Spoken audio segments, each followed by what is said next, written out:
Hi, everyone. Dr. Dominique Lessard here, Chief Science Officer of KIFONE.org. For those of you I've not met yet, I joined KIFONE.org full-time about a year ago. And in the year that I have been involved, we have had a lot of advancements and developments regarding our therapeutic strategy for treating and finding a cure for KIFONE-associated neurological disorder, or CAND.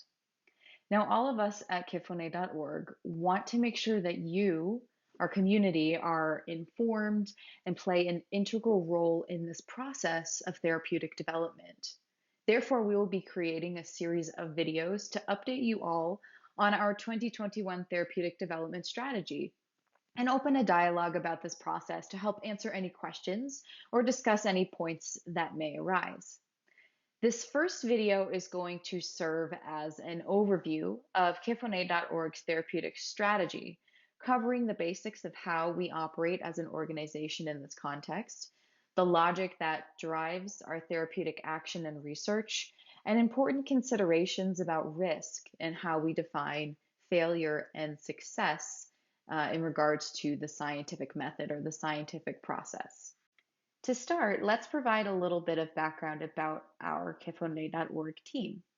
Going from left to right, we have our president, Kat, founder and board chair, Luke, chief science officer, Dominique, myself, our treasurer, John, our chief patient officer, Shannon, and our two newest hires, our science communication associate, Eileen, and administrative manager, Charlotte. The important point that I want to make in going over our team is that every one of our team members plays a highly important role in our therapeutic development process, be it helping make connections, facilitating conversations, handling financials, etc. Our success relies on our team functioning as a well-oiled machine, which we do quite well. We all bring our own personal strengths to the table, and they all balance each other out and complement each other in a way that allows us to work very efficiently. While we have our internal team, we also collaborate and work with a number of external team members in the form of researchers, clinicians, and experts in therapeutic development that are crucial in moving our organization's therapeutic development forward. This slide highlights just a few members of our growing research network, which we will discuss later on. And you'll find some long-term champions like Dr. Wendy Chung and Leah Boyle, Dr. Kat Lutz and Hans Christinger, as well as some newer champions that have recently jumped on board. All of these team members bring a unique and highly skilled knowledge base that we lean on as an organization to make informed and science-driven decisions about our therapeutic strategy. So now that we know a little bit more about our team, let's talk about how our team drives therapeutic development. In discussing ways that KIFONE.org drives therapeutic development forward, there are a number of different efforts and initiatives that come to mind. First, we intentionally cast a wide network of opportunities because while it's important to be focused in our therapeutic development efforts, it's also equally as important to not be so focused in on a specific approach or technique that we miss other opportunities passing us by. This is a delicate balance that we are constantly assessing and checking in on as a team. But by casting a wide net, this allows us to probe and assess a diverse variety of opportunities and then pick strategies and approaches that we deem best to move forward with. Next, working in tandem with casting a wide net of opportunities comes outreach, and we spend a lot of time doing targeted outreach. This could be outreach to potential companies we'd like to partner with, new researchers, specific rare disease consortia, and we have many meetings per week with these stakeholders to figure out if and where they all fit into our therapeutic mission. This leads nicely into my next point, which is that we do a lot of behind the scenes work to vet and assess potential opportunities before publicly announcing new initiatives and partnerships. And this is not done with any intent to leave any part of our community out of the process. However, it's important to highlight that not every opportunity that we explore is going to work or is not best for our personal mission as an organization to represent you as a community, and that's okay. But we want to make sure that what we are communicating to our community are the relationships and partnerships that we have the utmost confidence in and fully support. We also strategically build toolkits and resources to help push research forward by leaning on relationships that we have cultivated over time. So, for example, we have an excellent relationship with the Jackson Laboratory, who has not only helped us to create important tools for research discovery, like our mouse models, but is also committed to making them accessible to our current and future research partners. This saves us money, but most importantly, it saves us a lot of time, which we are constantly working against. Another big part of moving therapeutic development forward is holding a seat at the table of these key stakeholder meetings. By this, I mean we have KIF1A.org representatives in the meetings where the nitty-gritty details about therapeutic discovery are occurring. And in this therapeutic development space, visibility is huge for rare disease organizations like KIF1A.org, because while we are happy to discuss scientific specifics, we also are able to humanize and provide context for the science behind KIF1A, which is instrumental in making sure everybody stays focused on our ultimate goal of finding treatments and cures for CAND. And lastly, the most important way that we drive research forward is by being relentless. I don't need to tell you all what it means to be relentless because our community is the embodiment of relentlessness every day of your lives. But just know that your relentless spirit infiltrates and motivates every decision and opportunity that we have as an organization. Now, what do we identify as our strengths that help move therapeutic development forward as an organization? First, we move very quickly while working against a timeline that has historically moved very slowly. Therapeutic development does not move fast enough for the rare disease community. That's an unfortunate fact. We could accept that fact and move along at a pace that is too slow, but we're not going to do that. Instead, we challenge this timeline and utilize tools and connections and resources that allow us to push the pace and reach our goals more quickly. This was especially made apparent over the past year in the height of the COVID-19 pandemic, because sort of against all odds, in a time where the majority of the world was shut down to some extent, we still managed to make an extraordinary amount of progress by moving quickly, not taking no for an answer, and challenging pre-existing systems that are not serving our community in the way that they need to be. We also create and provide a variety of different resources that influence our therapeutic development process. Some of these resources can be directly used in experiments, such as patient-derived stem cells that are now at the Coriell Institute. And a lot of these resources focus on science communication to make sure that all of our stakeholders, whoever they may be, have access to our current knowledge about KIF1A and CAND. For example, this can be in the form of our weekly Science Saturday posts, our Research Simplified articles, or even targeted videos like our recent What is CAND video. A big strength and a major focus of the past year has been on our ability to mobilize researchers and clinicians and any other members that we need in our network to help move therapeutic development forward.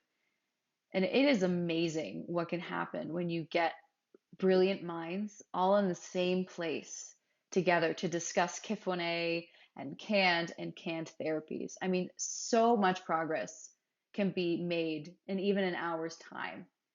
But you have to get those individuals in the same room. And getting those individuals in the same room takes a lot of work. This is why we've been holding our monthly research roundtable meetings to provide this space for researchers to come together, put their minds and their thoughts together, and really have transformative discussions that move us forward at a faster rate than we would be if we did not bring all these people together. Last year, we formalized all of our contacts by defining what we now call the KIF1A.org Research Network. The KIF1A.org Research Network has many stakeholders, each who play a very important role.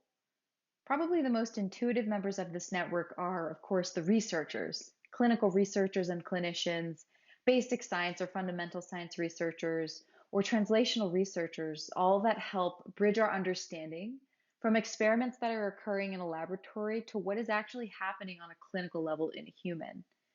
This contingent of the research network is rapidly growing, and what we are seeing is a really encouraging form of mentorship starting to occur. By this, I mean we have these long-time KIF1A researchers and advocates like Dr. Wendy Chung and the Chung Lab team, and Dr. Kat Lutz from the Jackson Lab that are helping to orient and bring other researchers up to speed on KIF1A and CAND.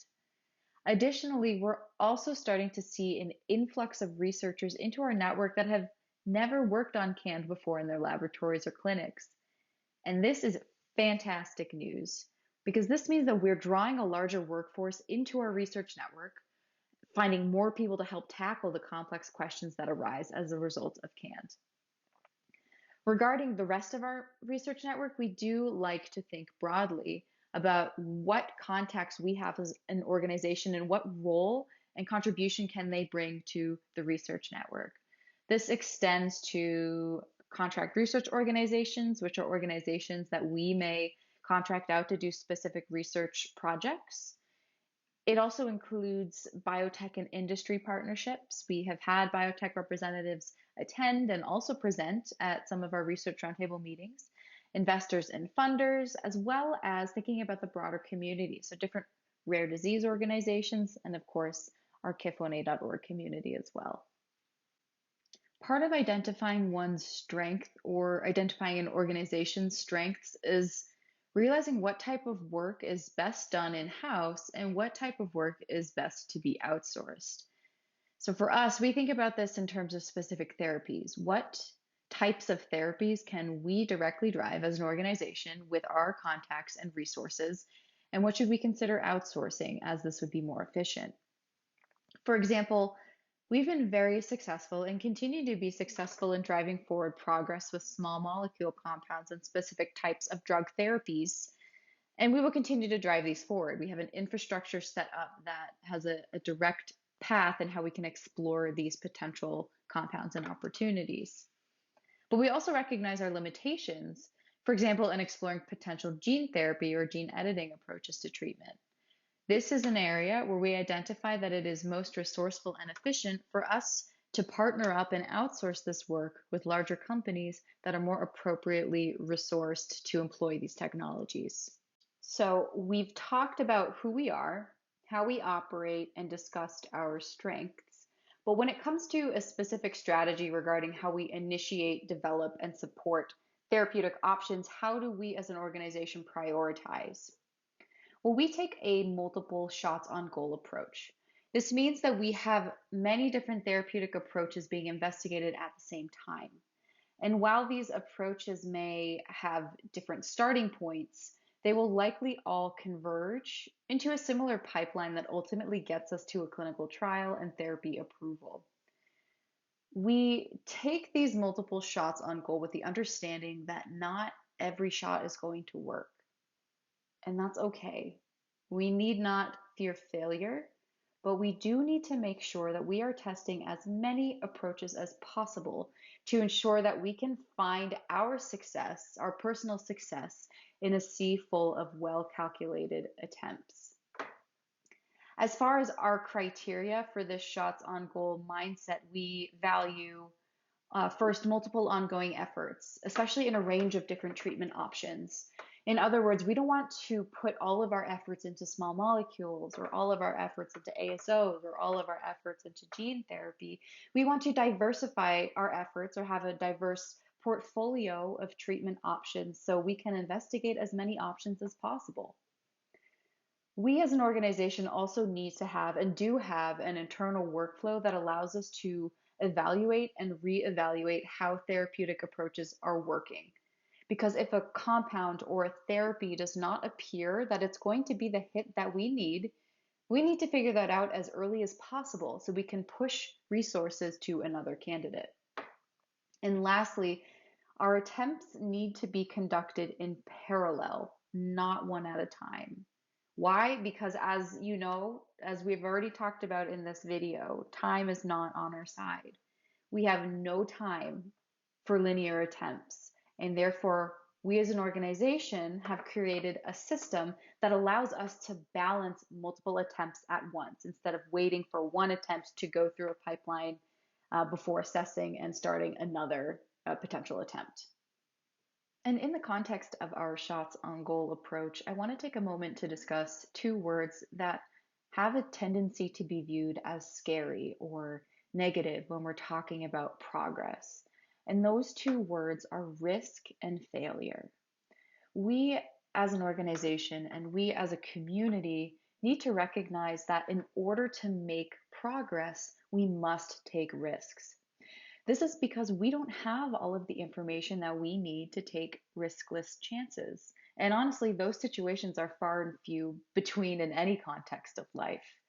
But instead of being stagnant and waiting until we do have all of that information, we still need to move forward by taking well calculated risks backed up by the data and the knowledge that we do have. Now, with risk comes the chance of failure. And to us, failure is an extremely important and welcomed part of the process. If we aren't failing, we're not trying hard enough. This is why we like to reframe this mindset by saying it's not that we failed, it's that we tried. And because we tried, we learned something new. For instance, we have already tried compounds on our KIF1A models that have failed. In this context, that would mean a specific compound did not yield a result that was anticipated. And again, that's okay and that's welcomed because failure is actually very informative in terms of therapeutic development. We can learn equally as much, if not more, from failure than we do from success. And these failures ultimately lead us to success. Risk and failure are two important components of the scientific discovery behind therapeutic development. But how exactly does scientific discovery work? Scientific discovery is commonly marketed like this. First, you have an idea, we'll call it A. Then you do some very streamlined work and eventually arrive at B, your conclusion or your new knowledge. This is how news stories and articles tend to describe the scientific process behind discovery. And I'm here to tell you today that this is wrong. Because while we expect scientific discovery to look like this, in reality, it looks a lot more like this. Instead of a simple and straightforward process, scientists are often working through a process such as this, where there's a lot of testing and retesting, confusing findings, and dead end pathways, but ultimately still moving forward to find answers. And honestly, scientists gain so much more information and understanding through this process than they do this process. And this process, this reality process here that I've depicted, can also be referred to as the scientific method. The scientific method is a process used for experimenting and acquiring knowledge about a specific topic that has clear steps to test and assess scientific questions. In other words, the scientific method is a way for people to study and learn new things. While this may look like a complex process, it does end up being pretty intuitive, and I would bet that many of you are already using the scientific method in your day-to-day lives to help you make choices and informed decisions. This process starts with an observation. Something caught your eye and made you take notice. In the context of KIF1A, this could be the observation of a KIF1A mutation or variant. From this observation, we next generate a question. It could be, how is this mutation affecting KIF1A function? Once we have our question, we then do a lot of research to formulate what is called a hypothesis. This is a fancy way to describe an educated guess about the question you've come up with. An emphasis on the word guess here, because this truly is a guess. If we already had the answer, we wouldn't need to go through this process. But this is an example of how risk is involved in our scientific discovery through the scientific method. Your hypothesis is a statement that you believe will be the answer to your experimental question. And importantly, hypotheses are generally either true or false. They're proven or not proven. And this level of simplicity in terms of assessing our hypotheses is what makes this aspect of the scientific method so powerful, but also repeatable, which is very important in the process as well. With a question and hypothesis established, we next need to test our hypothesis experimentally to figure out if it is true or false. And from the experiments that are conducted, you will receive data that either supports your hypothesis or refutes your hypothesis. In both cases, there is a certain element of revising or retesting this hypothesis before ultimately communicating the results of your findings. And this scientific method process is at the heart of all research discoveries and therapeutic development projects that we will discuss in our later videos. To review, in this video, we have discussed who we are as an organization, how we drive therapeutic development forward, our strengths as an organization, our therapeutic shots on goal strategy, the importance of risk and failure in therapeutic development, and reviewed the process of scientific discovery and the scientific method. Thanks for watching, and if you have any questions, feel free to email myself, Dr. Dominique Lessard, Chief Science Officer of KIF1A.org.